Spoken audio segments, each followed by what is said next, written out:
வணக்கம். இன்றைக்கி நம்ம யூஜிடிஆர்பி தமிழ் இம்பார்ட்டன்ட் கொஷின்ஸ் பார்க்க போகிறோம். அதுக்கு முன்னாடி நம்ம சேனலை சப்ஸ்கிரைப் பண்ணாதவங்க மறக்காமல் சப்ஸ்கிரைப் பண்ணிடுங்க. UGTRB Tamil telegram and test batch link டிஸ்கிரிப்ஷனில் கொடுத்துருக்கேன். இன்ட்ரெஸ்ட் இருக்கவங்க ஜாயின் பண்ணிக்கோங்க. ஃபர்ஸ்ட் கொஷின், நிரம்பியர் காவலன் என்று அழைக்கப்படுபவர் யார்? சரியான விடை அடியார்க்கு நல்லார். செகண்ட் கொஷின், முதல் நாடக கலை மாநாடு எந்த இடத்தில் நடைபெற்றது? முதல் நாடக கலை மாநாடு எந்த இடத்தில் நடைபெற்றது? சரியான விடை ஈரோடு.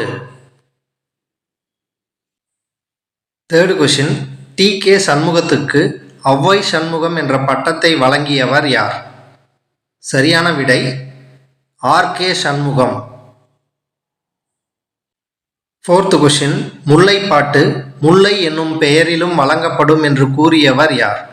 முல்லைப்பாட்டு முல்லை என்னும் பெயரிலும் வழங்கப்படும் என்று கூறியவர் யார்? சரியான விடை உ.வே. சாமிநாதர். ஃபிஃப்த் கொஷின், மலையும் ஆறும் ஊரும் பரிபாடலில் வர்ணிக்கப்படுகிறது என்று கூறியவர் யார்? சரியான விடை இளம்பூரணர். சிக்ஸ்த் கொஷின், பன்னிரு படலம் என்ற நூலின் வழி நூலாக தோன்றிய நூல் எது? பன்னிரு படலம் என்ற நூலின் வழி நூலாக தோன்றிய நூல் எது? சரியான விடை புறப்பொருள் வெண்பா மாலை. செவன்த் கொஷின், 20ஆம் நூற்றாண்டில் கிடைத்த தொல்காப்பியம் என்று அழைக்கப்படும் நாடக நூல் எது? 20ஆம் நூற்றாண்டில் கிடைத்த தொல்காப்பியம் என்று அழைக்கப்படும் நாடக நூல் எது? சரியான விடை நாடகவியல். எய்த் கொஷின், சங்கரதாஸ் சுவாமிகளை தமிழ் நாடக உலகின் தந்தை என்று பாராட்டியவர் யார்? சங்கரதாஸ் சுவாமிகளை தமிழ் நாடக உலகின் தந்தை என்று பாராட்டியவர் யார்? சரியான விடை PT. Rajan. Ninth question, Tamil பண்பாட்டு நாடகம் என வர்ணிக்கப்படும் நாடகம் எது? தமிழ் பண்பாட்டு நாடகம் என்று வர்ணிக்கப்படும் நாடகம் எது? சரியான விடை ராஜராஜ சோழன் நாடகம். 10th கொஷின், இயற்கையை வர்ணிப்பதில் உலகிலேயே தலை சிறந்தவர் கபிலர் என்று கூறியவர் யார்?